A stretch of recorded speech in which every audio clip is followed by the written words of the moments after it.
बिस्मिल्लाहिर्रहमानिर्रहीम। अस्सलाम वालेकुम। मैं हूँ मुअज़्ज़म अली। आप देख रहे हैं मेरा यूट्यूब चैनल। अल्लाह करीम चैनल में आपको है खुशामदीद। तो चैनल को आपने लाइक कर लेना, सब्सक्राइब कर लेना और दुरूद शरीफ आपने पढ़ लेना है। दुरूद शरीफ कौन सा है? बिल्कुल सिंपल, अल्लाहुम्मा सल्ली अला मुहम्मद व अला आलि मुहम्मद, अल्लाहुम्मा सल्ली अला मुहम्मद व अला आलि मुहम्मद। ये आप इस तरह भी पढ़ सकते हैं या फिर उस तरह भी पढ़ सकते हैं, यानी कि अल्लाहुम्मा सल्ली अला मुहम्मद व अला आलि मुहम्मद या फिर अल्लाहुम्मा सल्ली अला मुहम्मद व अला आलि मुहम्मद। ये आप पे डिपेंड करता है। कम से कम 1000 बार पढ़ें आप दिन में, अल्लाह पाक आपको इस दुनिया में भी कामयाब करेगा और अल्लाह पाक आपको आखिरत में भी कामयाब करेगा और अल्लाह पाक आपको दिल का सुकून भी देगा। सही होगा जी। तो दुरूद शरीफ कभी नहीं छोड़ना, इससे बड़ी कोई कामयाबी नहीं है। तो कामयाबी भी ऐसी दुनिया की भी कामयाबी, आखिरत की भी कामयाबी होगी इसमें। अल्लाह पाक का यानी कि ये ऐसे कलमात हैं, ऐसे पावरफुल वजीफ़ा है जो दुरूद शरीफ पढ़ता है वो अल्लाह का ख़ास आदमी होता है। ये बात तो कन्फर्म है। तो इसी के साथ हम बात करेंगे आज के, जब हमको कैसे पता चले कि हमसे अल्लाह पाक जो है ना वो नाराज़ है।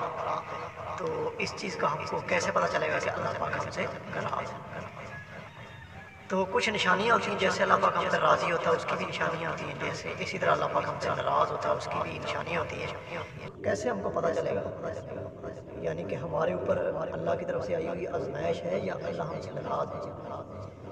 तो आप सल्लल्लाहु अलैहि वसल्लम ने फरमाया, अगर आपका नमाज की तरफ ज़्यादा झुकाव होगा, अल्लाह के दीन की तरफ आपका दिल लगन होगी उस मुश्किल टाइम, जिस टाइम यानी कि अल्लाह की मुश्किल वक़्त होता है ना, उस वक़्त अगर तो आदमी का दिल करता है कि मैं नमाज़ पढ़ूँ, अल्लाह का ज़िक्र करूँ, तो समझो कि वो अल्लाह की तरफ से आज़माइश आई है। अगर अल्लाह पाक नाराज़ है, अल्लाह ने उसको सज़ा दी हुई है, तो इसका फिर वो उल्ट है। यानी कि फिर आप सल्लल्लाहु अलैहि वसल्लम ने फरमाया उस आदमी से कि अगर आपका दिल ना करे नमाज की तरफ जाने को, कुरान भी पढ़ने को, अल्लाह का ज़िक्र करने को, तो ये बात, ये इस चीज़ की निशानी है कि अल्लाह पाक ने उसको सज़ा दी है, आज़माइश नहीं है।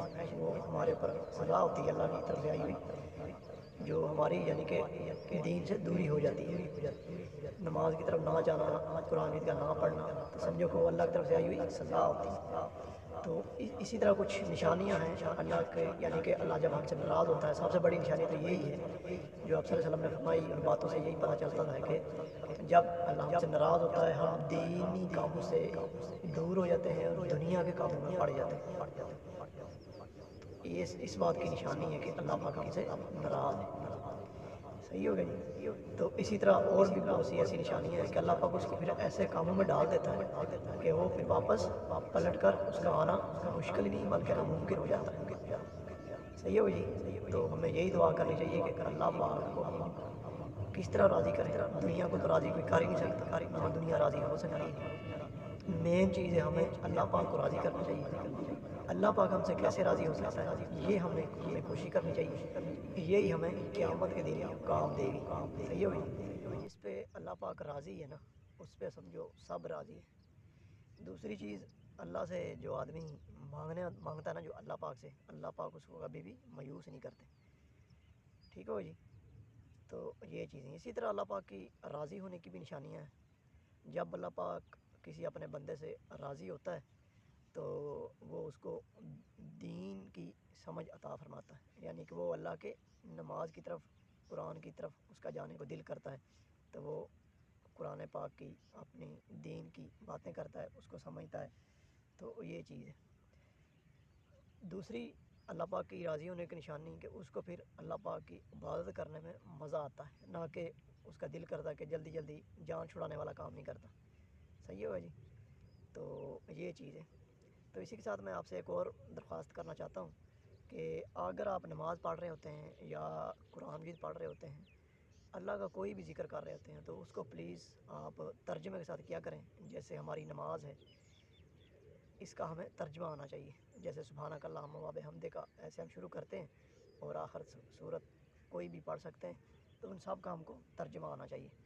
ترجمے کے ساتھ نماز ادا کرنے والا آدمی کو پتہ چلتا ہے کہ میں اللہ سے کیا بات کر رہا ہوں، اور اسی طرح ترجمے سے قرآن مجید پڑھنے سے پتہ چلتا ہے کہ اللہ مجھ سے کیا بات کر رہا ہے۔ حضرت علی کا قول ہے کہ آدمی جب چاہے کہ اللہ مجھ سے بات کرے تو وہ قرآن مجید پڑھے، اگر اس کا دل کرے کہ میں اللہ سے بات کروں تو وہ نماز پڑھے، کیونکہ اس کا ترجمہ ہی ایسا ہے۔ الحمدللہ رب العالمین سے شروع ہوتا ہے، تمام الحمدللہ رب العالمین، وہ پروردگار تمام جہاں کا پالنے والا، الرحمن الرحیم، نہایت مہربان، مالک یوم الدین، قیامت کے دن کا مالک، ایاک نعبد و ایاک نستعین، اے اللہ میں تیری عبادت کرتا ہوں، تجھی سے مدد مانگتا ہوں۔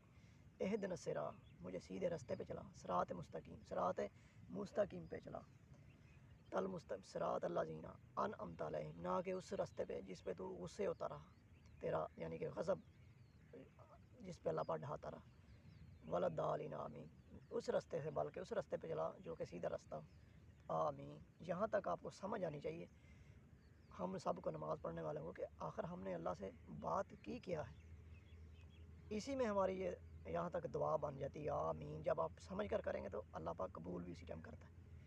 ایسی ہے کہ آگے کوئی صورت ہے اس کا بھی ترجمہ ہونا چاہیے، جیسے قل واللہ احد، کہہ دو کہ اللہ ایک ہے، اللہ الصمد، وہ بے نیاز ہے، لم یلد ولم یولد، نہ وہ اس کی کوئی اولاد ہے نہ وہ کسی کی اولاد ہے، ولم یکن لہ کفوا احد، اس کا کوئی شریک نہیں، وہ اکیلا ہے اور وحدہ لا شریک ہے، یعنی اس کا کوئی شریک نہیں۔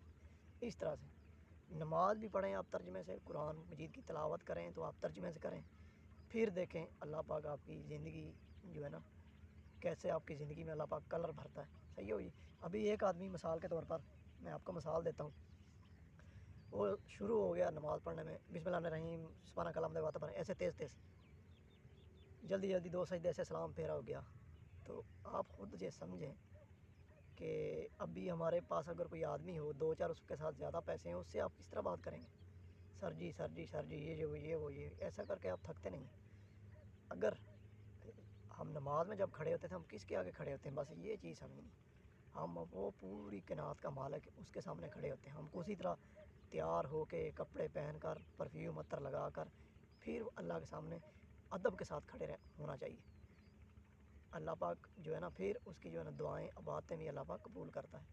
اور جو جلدی جلدی پڑھ کے ایسے سلام پھیر کے چلا جاتا ہے، اس نے کیا کیا؟ اس سے بندہ پوچھے کیا اس نے اللہ کے اوپر احسان پڑھ رہا ہے، وہ بالکل ترتیب کے ساتھ پڑھ رہا ہے، ادب کے ساتھ کھڑا ہوا ہے۔ ابھی آپ خود سوچیں، جس نے اللہ کے آگے ادب کے ساتھ کھڑا ہوا، تمیز کے ساتھ اس نے اللہ سے نماز پڑھی، دعا مانگی، اور ایک بدتمیزی کے ساتھ کر گیا، یہ دونوں آپ دیکھیں کہ برابر ہو سکتے ہیں؟ کبھی بھی نہیں ہو سکتے۔ صحیح ہو گیا۔ اللہ کو ہماری نمازیں شمازیں نہیں چاہیے بھائی، اللہ کی عبادت کرنے کے لیے اس کے فرشتے، چرند پرند، درخت، اس کی عبادت کرنے کے لیے تو اللہ نے اتنی مخلوق پیدا کی اور ہی بڑے ہیں، ہمارے کرنے سے نہ کرنے سے اللہ کو کیا فرق پڑتا ہے؟ یہ ہمارے اپنے لیے ہمارا ہی فائدہ ہے، ہمیں اللہ کا جتنا بھی شکر کریں کم ہے۔ صحیح ہوگا جی۔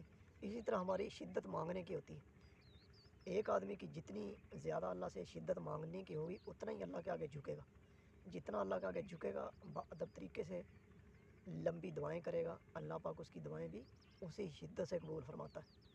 اور جو آدمی مانگتا اسی طریقے سے ہے، یعنی کہ جلدی جلدی کیا، جان چھڑانے والا کام کیا، پھر اللہ پاک بھی اس کو ایسے ہی کرتا ہے، اس سے اللہ بھی جان ہی چھڑواتا ہے۔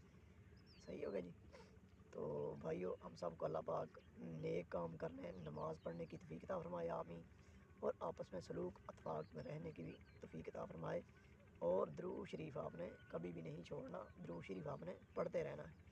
اللہم صلی علی محمد وعلی آل محمد، اللہم صلی علی محمد وعلی آل محمد۔ صحیح ہوگا جی۔ جس نے یہ درود شریف پکڑ لیا سمجھو کہ اس نے دنیا بھی ون کر لی اور آخرت بھی میں اس نے ون کر لی۔ تو اسی کے ساتھ مجھے معظم علی کو دیجیے اجازت، اللہ حافظ۔